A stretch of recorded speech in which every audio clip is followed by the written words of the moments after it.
Guys, in this video, I'll show you how to manage global state in React using Context API. We'll start with a simple example where we will define the state as usual and use props to pass that state to different components. And then we are going to revise the code and introduce Context API and see how we can use Context API to define all our global states. So guys, I'm here in my Visual Studio Code and we have a simple application here. In this application, we basically have two components. One is navigation bar and a dashboard. And these two components are imported and placed here in app.js. And we have defined a user state in app.js and we are passing the user state to both the components, navigation bar and dashboard, using props. And if we look at the navigation bar, so here in the navigation bar, we have a login button here you can see on the screen we got a login button. As soon as I click on the login button, it's going to set the user to whatever user is trying to log in, and this is happening with a set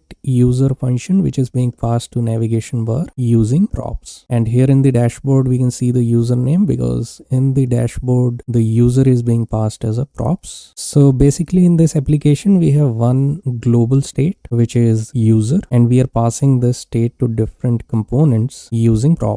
Now in this application we only have two components. Now let's imagine that we have hundreds of components which are going to be using a user state. In that case it's going to get very tricky to pass this state to all the components as a props, and that's where we are going to make use of Context API, and we are going to define this user state in the Context API. And with the help of Context API, every component in the application will be able to access this user state, and we don't have to pass it as a props to each and every component. So that is something we are going to do in the next step. So guys, to define this user state in the Context API, here under the source I'm just going to create a new folder which is going to be context, and in this folder we are going to create a file which is going to be user context.js, and this is where I'm going to be writing all the code to define user state in the Context API. So here I'm just going to import use state from React, and we are also going to import create context, which is an inbuilt function in React, and we are going to use this function to create a user context.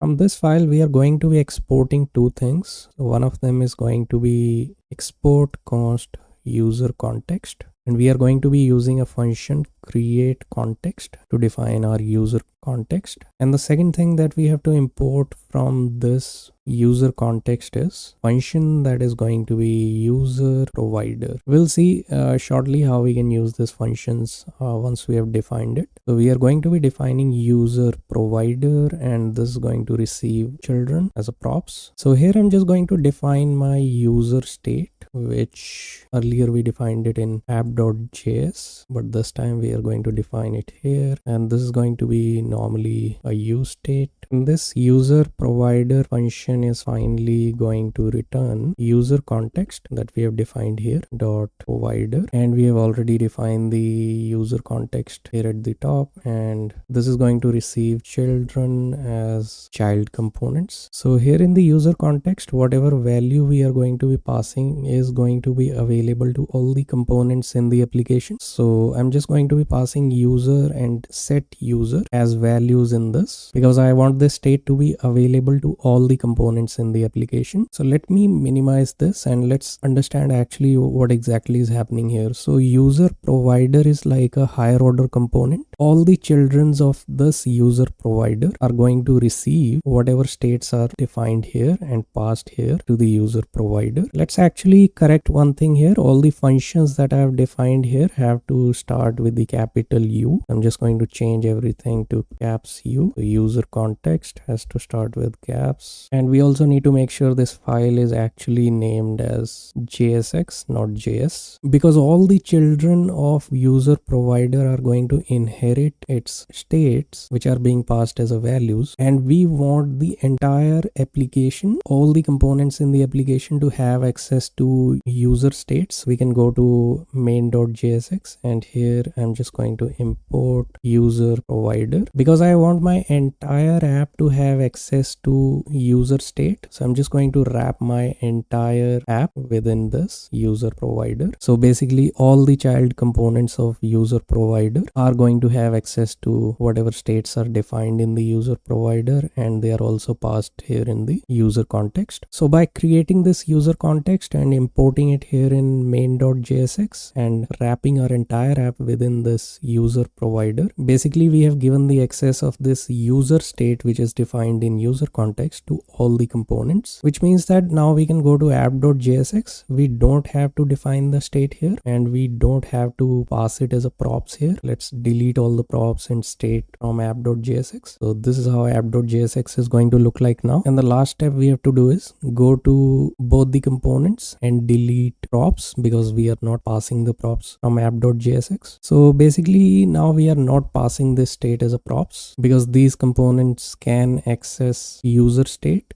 without being passed as a prop. So here in the dashboard component, I'm just going to make some imports. I'm just going to import user context, which we have already defined here in the user context file. And we are also going to import use context, which is an inbuilt function in React. And now we should be able to access the state directly here, which is going to be user and set user. And it's going to be coming from use context function. And we are going to be passing user context in this use context.